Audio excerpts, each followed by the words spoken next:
6 में जो भी बच्चे आज के डेट में पढ़ रहे हैं उनके लिए क्या सीबीएसई ने बिग अपडेट लाई है। साथ ही जब वो बोर्ड एग्ज़ाम अपना देंगे 2031 में, तो उनके लिए कैसा एग्ज़ाम का पैटर्न होगा, उनसे रिलेटेड सारी चीज़ों को हम लोग 1 बाय 1 चीज़ों को देखेंगे फुल डिटेलिंग में। ठीक है, और अगर आप हमें चैनल पे न्यू हैं तो चैनल को लाइक शेयर सब्सक्राइब जरूर कर लीजिए। ठीक, आइए स्टार्ट करते हैं। देखिए क्या बताया गया है, आपको मैं बता दूं कि दोस्तों सीबीएसई का सबसे बड़ा बदलाव क्लास 6 से शुरू हो रहा है। अब तक हम सिर्फ दो लैंग्वेजेस इंग्लिश और हिंदी पढ़ते थे, ठीक है, और फोकस करते थे कि लेकिन इंग्लिश और हिंदी पर। लेकिन नेशनल एजुकेशन पॉलिसी 2020 के अकॉर्डिंग, नेशनल एजुकेशन 2020 के अकॉर्डिंग, इनके अकॉर्डिंग 3 लैंग्वेज अब आपको पढ़नी पड़ेंगी, लैंग्वेज 1, लैंग्वेज 2, लैंग्वेज 3। ठीक है, और ध्यान दीजिएगा कि जो रूल 26 और 27 के सेशन से शुरू हो रहा है, उनके लिए जो भी बच्चे आज क्लास 6 में, जो भी बच्चे आज क्लास 6 में हैं बेटा, जो आप लोग क्लास 6 में हैं, उन्हें 3 लैंग्वेजेस पढ़नी होंगी। और जब वो 2031 में अपना बोर्ड एग्जाम देंगे, तब उन्हें 3 लैंग्वेजेस का एग्जाम देना होगा। ये इसलिए कि ताकि हमारे स्टूडेंट ज़्यादा से ज़्यादा रीजनल और ग्लोबल लैंग्वेजेस क्या करें, सीखें। ओके, अब हम लोग पार्ट 2 देखेंगे। देखो बेटा, अब बात करते हैं इंग्लिश की। ठीक, किसकी? इंग्लिश की बात करते हैं। इंग्लिश की, इंग्लिश में क्या कहा गया है कि जो लैंग्वेजेस के बारे में आपको मैं बता दूं कि आप सुनकर हैरान हो जाएंगे कि क्या हुआ है चेंजेस आखिर।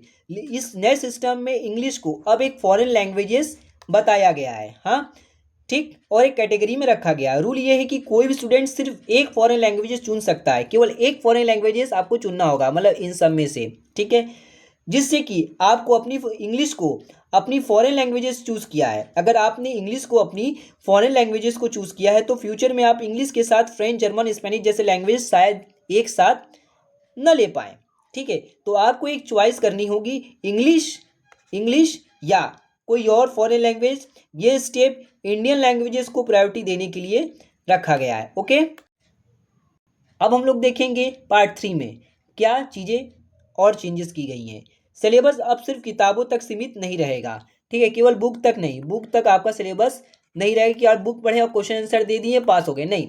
अब चीज़ों को पूरी तरह से डायनेमिक वे में चेंज किया गया है। क्या चेंज किया गया है कि क्लास 9th और क्लास 10th में आर्ट एजुकेशन और फिजिकल एजुकेशन को ऐड किया गया है, और जो कि कंपलसरी है आप लोगों के लिए। हाँ, और 2020-27 और 2020-28 के सेशन के लिए भी एक नया चीज़ ऐड किया गया, वोकेशनल एजुकेशन, जो कि सभी के लिए कंपलसरी होगा। ठीक है, और लेकिन सबसे और एक्साइटिंग बात यह है कि कंप्यूटेशनल थिंकिंग एआई को भी क्या दिया गया है, इस पर थोड़ा सा आपके लिए ध्यान दिया गया है कि इसको पढ़ेंगे जब आप 2026 से शुरू होगी आपकी इससे रिलेटेड जो भी सब्जेक्ट होंगी, तो बोर्ड एग्जाम जब आप देंगे 2029 में, हाँ, आपका लिया जाएगा, तो आप अच्छे से एक आर्टिफिशियल इंटेलिजेंस के एक्सपर्ट बनकर निकलेंगे। ठीक है, 2029 में। ओके, अब हम लोग देखेंगे पार्ट, देखो बेटा पार्ट 4 में क्या क्या आ गया है कि पार्ट 4 में जो मैथ और साइंस को दो कैटेगरी में डिवाइड किया गया है, मैथ और साइंस को एक स्टैंडर्ड एक एडवांस लेवल में। ठीक है,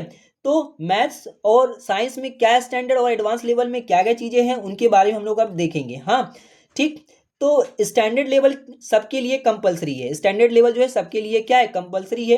हाँ, लेकिन अगर आप आगे इंजीनियरिंग जैसे इंजीनियरिंग और नीट जैसे एग्ज़ाम दे रहे हो, तो या रिसर्च में जाना चाहते हो, तो आपको एडवांस लेवल चुन सकते हैं। इसलिए आपको एक्स्ट्रा 25 मार्क्स का 1 घंटे का 1 आवर का अलग से एग्ज़ाम देना होगा। ठीक है, और साथ ही अगर आप पास होते हैं, अगर आप पास हो जाते हैं, तो मार्कशीट पर एडवांस लिखा आएगा। कैसा आएगा बेटा, एडवांस लिखा हुआ आएगा आपकी मार्कशीट पर। और सबसे अच्छी बात क्या रहेगी, अगर आप एडवांस में फेल हो जाते हैं तो कोई भी नुकसान आपको नहीं मिलेगा। आपकी मार्कशीट पर सिर्फ क्या होगा, स्टैंडर्ड मार्क्स ही आएगा, शो होगा। ये सिस्टम 2028 बोर्ड एग्जाम से दिखेगा। ये जो किससे दिखेगा बेटा, 2028 के लिए अब आपको दिखेगा। ऐसी चीज़ें आपको रिजल्ट पे क्या होंगी, फोकस्ड होंगी। हाँ, अब हम लोग देखेंगे पार्ट 5 में क्या है कि आपको लैंग्वेजेस से रिलेटेड कुछ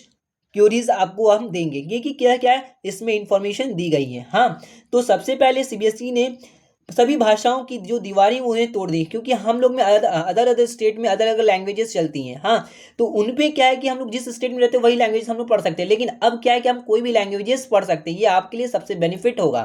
ठीक है, तो जो भी अलग अलग भाषाएं हैं उनके लिए एक सिलेबस का हिस्सा अब ये बन जाएंगी। हाँ, आपको जो भाषा पसंद है, जो आपको घर में बोली जाती है, या जैसे आप सीखना चाहते हैं, और आप उनसे चुन सकते हैं। अगर आप कोई डोगरी लैंग्वेज सीखना चाहते हैं, पौड़ की सीखना चाहते हैं, या मैथिली, या कोई भी लैंग्वेज जो आपको सीखना चाहते हैं, जैसे नेपाली, मराठी, ठीक है, तो इन सभी भाषाएं आप चुन सकते हैं और पढ़ सकते हैं अपने इच्छानुसार। ओके, तो इन चीज़ों को बोर्ड्स ने या सीबीएसई ने इसको ऐड किया है। ओके, अब हम लोग पार्ट 6 देखेंगे।